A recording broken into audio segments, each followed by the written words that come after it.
Une fois que la courbe de cryoscopie de l'eau déminéralisée est terminée, voici son allure. Vous avez un premier palier dans lequel la cellule cryoscopique s'harmonise en température avec le milieu extérieur, donc un petit palier. Ensuite, quand j'ai allumé le générateur, au bout de combien? Au bout de, je mets pointeur et je vois que c'est au bout de 1 minute 7 secondes, j'ai allumé le générateur, je vois que la température diminue pour atteindre un palier, c'est-à-dire la formation, la congélation de l'eau déminéralisée qui est à 0 degré. Ensuite, en continuant de refroidir, le glaçon va continuer, la température du glaçon va chuter de nouveau, après être passé par un palier. Ce palier, c'est la température de congélation. Il va donc revenir, le glaçon va se refroidir encore plus pour s'arrêter. La courbe aura une limite de refroidissement qui est l'ordre de moins 24, moins 23, moins 24 degrés Celsius au bout de 8 minutes. Quand je vois que la température ne change pas, j'éteins le générateur en mettant le bouton sur off. Donc la cellule cryoscopique va s'arrêter de refroidir et donc le glaçon va commencer à chauffer. C'est donc une réchauffe. Mais la réchauffe, ce qu'on observe, c'est qu'au bout de vers les 0 degrés, l'eau déminéralisée ne se refroidit pas, ne se réchauffe pas complètement. Elle passe par un autre palier. C'est le même d'ailleurs que le palier de refroidissement.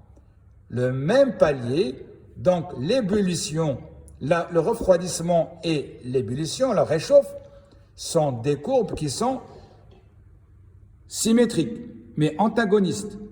Ça veut dire que c'est pour cela que Raoul parle de K cryoscopique, la constante cryoscopique, et K ébullimétrique, c'est exactement la même chose, mais à des valeurs différentes. Donc, j'observe que la courbe atteint un certain palier qui m'intéresse, c'est le point de congélation. Je peux le fixer, le revoir avec mon pointeur, c'est moins 0,66 degrés Celsius et je le note. Et ensuite, la courbe va commencer à réaugmenter pour atteindre la température du laboratoire qui est de 15,8 degrés Celsius au bout de 14 minutes. Mais ça largement suffisant. Donc ce qui m'intéresse dans cette courbe, que d'abord je peux très bien, en passant sur normal, très bien appuyer ici pour la mettre sur plein écran, une échelle automatique. Voici, c'est la même courbe. Je répète, on peut changer sa couleur et son paramétrage en mettant sur affichage. Donc voici la courbe de cryoscopie de l'eau déminéralisée. Seule. Je n'ai pas encore mis de l'urée. Une fois que j'ai fait cela, je peux annoter cette courbe. Comment je vais annoter cette courbe? Affichage, annotation de la courbe. Il me propose un titre. Je mets cryoscopie, par exemple, cryoscopie. Et ça s'écrit automatiquement sur l'écran, cryoscopie de l'étudiant. Pas la peine de mettre étudiant, mettez directement votre nom, étudiant X du groupe Y. Ça, ce n'est pas le compte-rendu, c'est juste annoter la courbe.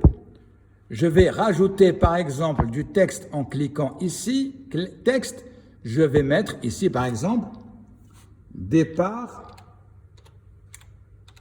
du refroidissement.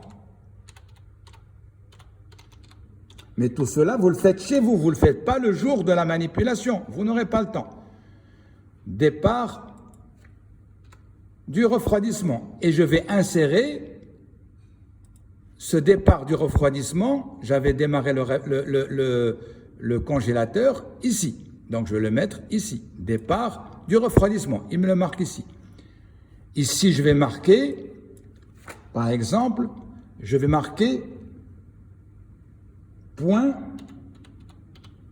de congélation.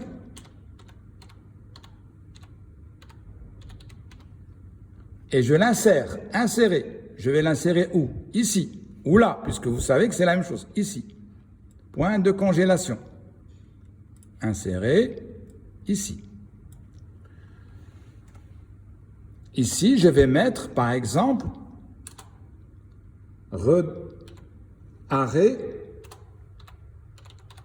du refroidissement.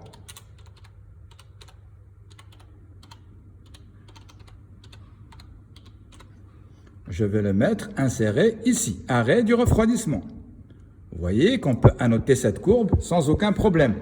Ici, je vais mettre dans cet endroit-là, palier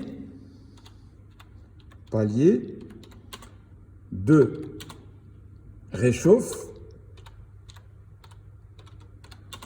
de l'eau déminéralisée. Et je l'insère ici. Insérer là. Donc ceci étant l'annotation de la courbe grâce au logiciel. Maintenant, le logiciel, je peux faire mon compte rendu. Je clique, regardez ici, vous avez un onglet compte rendu. Il me donne une page.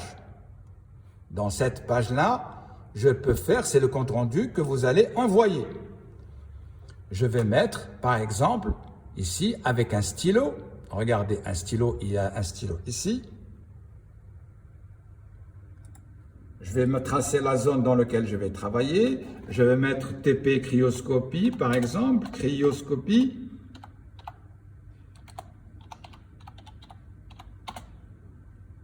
Vous mettez le jour, la date, etc. Je vous montrerai tout ce qu'il faut faire. Maintenant, la courbe qui est dans graphique, ici, la courbe qui est dans graphique, je la reprends. Elle doit être dans le compte rendu. Je vais prendre l'endroit qui s'appelle insertion, ici. Je clique dessus et je mets graphique. Je vais venir sur la courbe et le graphique, je vais lui donner l'endroit dans lequel je vais le tracer. Regardez, je dis que cet endroit-là, je vais mettre mon graphique de la courbe. Voici le graphique que j'avais tracé, que l'ordinateur m'avait tracé. Maintenant, il est dans l'onglet compte rendu. Je peux faire ça, c'est l'eau déminéralisée. Je peux encore mettre un stylo ici et faire une légende de la courbe. Légender cette courbe.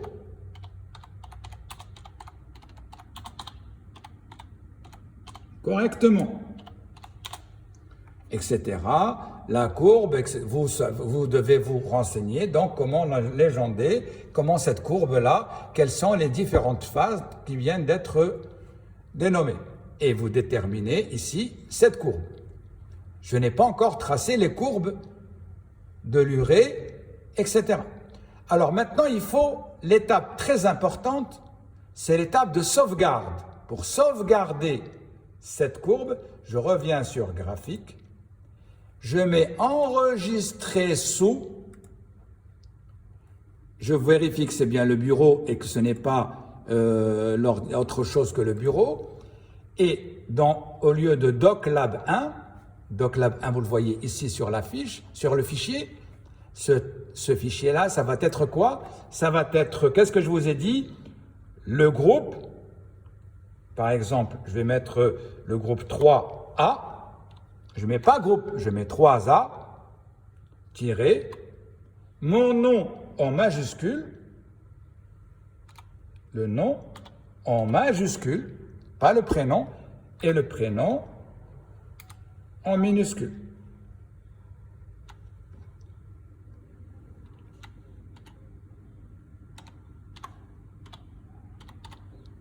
Est-ce que tout le monde a compris que le groupe étant là, en premier, un tiré du 6, c'est le signe moins, le nom en majuscule et le prénom. Comme ça que je veux le fichier. Et je fais enregistrer.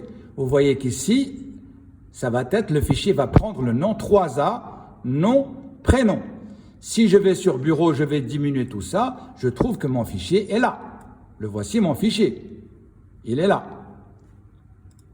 Voici la courbe simplement de l'eau déminéralisée avec le compte rendu. C'est ce fichier-là. Une fois que vous aurez ajouté dans ce même fichier les 3 autres courbes que je vais vous tracer et que je vais vous donner, vous devez, et une fois que le compte rendu sera fait, c'est ces courbes-là que vous devez, grâce au logiciel, grâce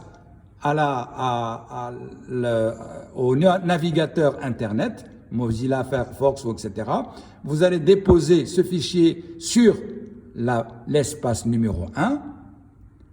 Aujourd'hui, le jour du TP, sans commentaire, sans légende, sans compte rendu, rien du tout.